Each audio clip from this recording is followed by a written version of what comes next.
Si par exemple, on se retrouve avec un mari avec qui on n'a jamais parlé, on ne peut pas supporter, parce qu'à l'époque, c'était facile d'habiter avec un mari avec qui on ne parlait pas. Il voyageait, il partait en France, il y avait des moments où il allait avec ses copains, nous, mais là, c'est pas possible. On est obligé aujourd'hui de régler nos relations intérieures. Feel Good pour être bien dans sa peau et dans sa tête. Le Covid, le chômage, la fatigue émotionnelle, vous êtes un peu démotivé dans l'ensemble de votre vie. Vous n'avez plus vos ressorts, vos repères pour réagir, rebondir et être en forme tout simplement. Alors pour vous sentir bien, nous avons le plaisir d'accueillir Carole Carat, la spécialiste de Feel Good. Elle s'occupe de la beauté intérieure et extérieure. On est ravis de l'accueillir. Alors Carole, qu'est-ce qu'on fait pour gérer cette fatigue émotionnelle ? Bonjour Cathy. Alors qu'est-ce qu'on appelle par fatigue émotionnelle ? Fatigue émotionnelle, c'est la situation dans laquelle, on va dire, la plupart des gens, maintenant c'est presque dans le monde, les gens se trouvent. Ils sont un peu fatigués, lassés, ils ont presque plus de réserve, c'est-à-dire qu'au début, ils pensaient que c'était provisoire, et puis finalement, le provisoire dure, et ils ont un peu perdu leur repère. Leur repère, c'est-à-dire que jusqu'à maintenant, ils avaient l'habitude d'avoir leur travail à l'extérieur de la maison, les enfants à l'école, le sport, les copines pour sortir, les soirées pour décompresser, etc. Et tout ça, il n'y a pas en fait. Et donc, cette fatigue-là, ce qui se passe, c'est que, on n'a plus de soupape en fait, pour pouvoir évacuer tout ce stress, et on fatigue. On fatigue, ça veut dire quoi ? Ça veut dire que dans nos neurones, à l'intérieur de notre cerveau, ça va moins vite. On peut provoquer une petite déprime, on est fatigué, on n'a plus de courage, et on ne sait pas où on va en fait. C'est un peu ça le problème. C'est ce que j'appelle la fatigue émotionnelle. Alors, suivant les pays, c'est pas la même. On n'est pas tous, on est décalés. Là, moi, je vous parle en Israël. En Israël, on est dans la phase après confinement, c'est-à-dire dans la phase de déconfinement. On ressort, on a de la lumière, il fait beau, donc on voit le jour. Donc c'est vrai que ça joue énormément la lumière. Vous savez contre la. Alors on ressort, oui, Carole, c'est vrai, mais on ressort moins quand même. On ressent, bien sûr, on le ressent. Vous voulez dire, on ressent plus le confinement ? Non, on ressort, mais moins qu'avant. Les grandes surfaces sont fermées, il y a encore des choses qui sont fermées.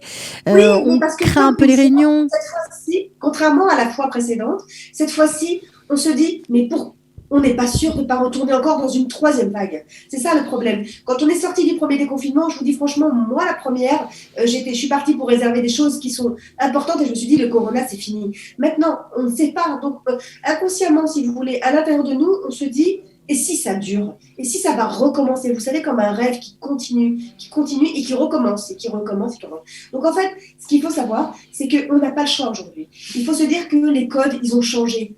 Qu'on soit avant confinement, après confinement, nos codes, ils sont changés. Et je pense, pour avoir réfléchi vraiment et avoir lu énormément de choses, on n'a pas le choix. Il faut qu'on se reconnecte avec soi-même. Parce que la seule chose que l'on a, en fait, c'est nous. Et nous, c'est une batterie. On n'a pas le choix, il faut nous recharger. Comment se recharger ? Alors, c'est pas facile, vous allez me dire. On est à la maison, il y a les enfants qui sont sur Zoom, ils crient, ils pleurent. J'ai mon patron, j'ai un rendez-vous dans 5 minutes. Je suis stressée, je suis en pyjama. J'ai plein de trucs comme ça. Ça va. Alors là, vous nous avez fait un tableau noir, là.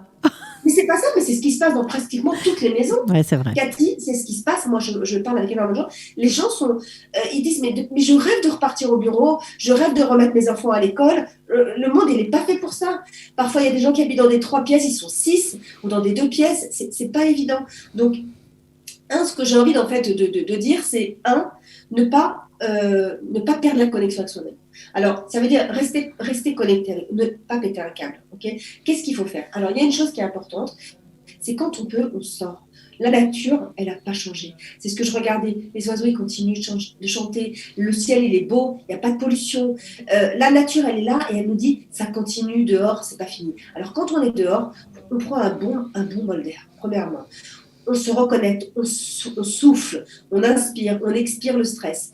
Et on se dit, mais où je veux aller en fait ? Est-ce que j'ai un projet ? Est-ce que j'avais une mission en fait ? Est-ce que j'ai un projet que j'aimerais bien faire ?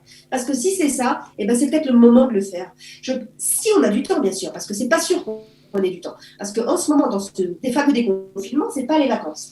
C'est ça le problème, c'est que c'est pas les vacances. Oui, parce que les gens ne travaillent pas, mais évidemment, il y a plein de choses à faire à la maison. Il y a des choses qu'on ne faisait pas avant, auxquelles on est obligé de faire face. Il y a énormément de gens qui continuent à travailler de chez eux, Cathy. Énormément de gens. On a l'impression qu'ils ne travaillent pas, mais vous savez que le télétravail est devenu pratiquement chez tout le monde, à part chez les gens qui ont des magasins ou qui travaillent dans le tourisme, dans la restauration. Et encore, la restauration, il faut des livraisons. Mais si vous voulez, les gens qui travaillent de chez eux, on leur demande, en tout cas, ils travaillent dans un bureau avec un ordinateur, ils ont reconstruit. Alors, Carole, on entend, on est tout à fait conscient de tout ça. Comment on fait justement pour gérer cette fatigue émotionnelle, ce ras-le-bol, concrètement? Alors, on se connecte avec la nature, on essaye de sortir au maximum. Est-ce qu'on peut faire d'autres choses? Oui, moi je pense que déjà, on essaye de faire la paix avec soi-même et avec les siens. Déjà, c'est la première chose. Ça veut dire qu'il faut vider l'agressivité qu'il peut y avoir dans la maison. Parce que si, par exemple, on se retrouve avec un mari avec qui on n'a jamais parlé, on ne peut pas supporter, parce qu'à l'époque, c'était facile d'habiter avec un mari avec qui on ne parlait pas. Il voyageait, il partait en France, il y avait des moments où il allait avec ses copains, nous, mais là, ce n'est pas possible. Donc, on est obligé aujourd'hui de régler. C'est très important, ce que je vous dis, ça paraît drôle, mais on est obligé aujourd'hui de régler nos relations intérieures. Donc, faire de notre maison un endroit où on se sent bien, d'accord? Donc, déjà, bien s'entendre avec sa famille, avec son mari, avec ses enfants, peut-être faire des règles. Aujourd'hui, voilà, moi, j'ai besoin d'ordinateur de telle heure à telle heure, j'ai besoin de chéquettes, de silence de telle heure à telle heure. Et dès qu'on peut, on s'isole. Dehors quand on peut, si on a une heure pour sortir ou plus, on sort dehors.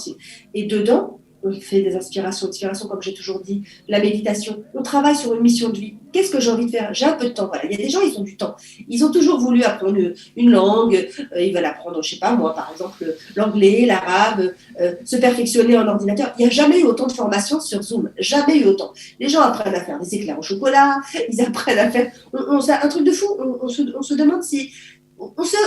Je pense qu'il faut, en fait, là, fort, c'est-à-dire faire de cette période un cadeau. Parce que, bien sûr que ça va s'arrêter un jour ou l'autre. On ne sait pas quand, on ne sait pas comment, on ne sait pas comment on va ressortir. Mais ce qu'on sait, c'est qu'on est essoufflé et qu'on ne peut pas rester sur la même longueur d'onde. Il faut changer quelque chose. Il faut changer. Et je pense qu'il faut profiter, essayer de se mettre de l'autre côté et profiter de cette situation. Se dire, ben voilà, maintenant je peux enfin parler avec mon mari. Je peux enfin profiter de mes enfants. Les écouter quand ils me racontent quelque chose. Avant, je n'écoutais pas. Et des bonnes choses, je ne sais pas, mettre de la musique, arrêter d'être devant Netflix, faire des jeux avec ses enfants, des choses qui... Mais par contre, là, ce que je peux vous dire, c'est essayer de se dire que la vie qu'on avait avant, les repères et les codes qu'on avait avant ne seront peut-être plus là, pour l'instant en tout cas. Donc, parce que sinon, on s'essouffle vite, à force d'attendre le vaccin. Mais le vaccin, c'est quand? C'est en janvier? Non, c'est l'année prochaine. Je pense qu'on n'a pas assez, il y a énormément de gens qui n'ont plus assez de souffle pour tenir encore si longtemps s'ils ne se sont pas reconnectés avec eux-mêmes. Voilà. Eh bien, Carole, merci beaucoup pour ces conseils. Voilà, donc lutter contre le manque de motivation, c'est possible. Il suffit de faire des petits changements. On l'a bien noté. On se retrouve la semaine prochaine, Carole. Avec plaisir, Katie. Bon Ciao. courage à tous. Et tenez bon et essayez de vous reconnecter avec vous-même et d'avoir un bon projet de vie. À bientôt. Feel Good pour être bien dans sa peau et dans sa tête.